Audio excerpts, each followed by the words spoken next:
Hi guys, so we're still at page 104, Trail Guide to the Body. Good.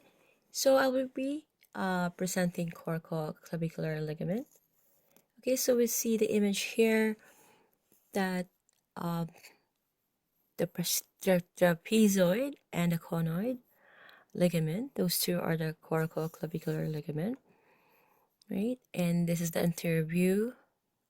So the therapist is palpating the coracoclavicular ligament. Okay, so the coracoacromial ligament is composed of two smaller ligaments, the trapezoid and conoid. So both ligaments stretch from the coracoid process of the scapula to the inferior surface of the clavicle. Together, they provide stability for the acromioclavicular joint and form a strong bridge between the scapula and clavicle.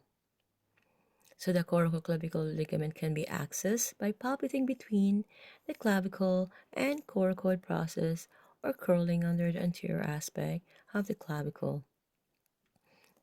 So having your client in seated or supine position, you're going to adduct and medially rotate the shoulder. This position brings the ligaments more to the surface, and and the and the therapist, sorry, my apologies, will locate the coracoid process of the scapula and the shaft of the clavicle. Palpate in the space between these landmarks. Roll your thumb pad across its fiber. Unlike the superficial pectoralis major fibers, the ligaments will feel like solid taut band. So this is like one thing that we need to keep in mind, the specifics of the ligaments. Okay, this is how it feels like. It's more solid dot band. Okay, so the image here, anterior view, palpating the coracoacromial ligament, the therapist, and this is the bigger image, right? The strumming. Unlike most ligaments, the coracoacromial ligament, which hold two bones together. So the coracoacromial ligaments attaches the scapula's coracoid process to its acromion. Along with the acromion, these ligaments form the coracoacromial arch. So across the top of the shoulder is what that arch, okay? Keep that in mind. Okay, so along, um, sorry, this arch helps to protect the rotator cuff tendons and subacromial bursa, right, from direct trauma by the acromion. So we have the word bursa there.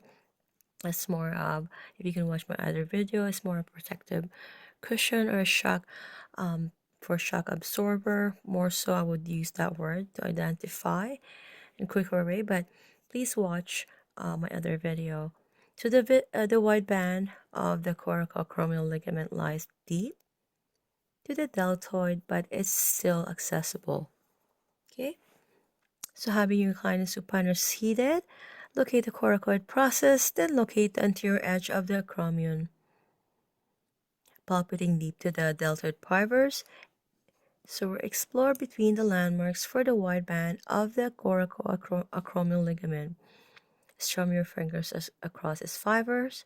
So to bring the ligament closer to the surface, try extending the arm.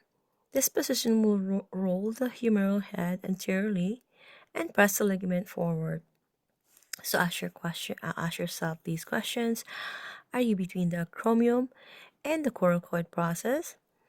Place one finger on the ligament and possibly move the shoulder girdle in various positions. Can you feel how the ligament's relationships to surrounding tissues changes as the position of the shoulder changes?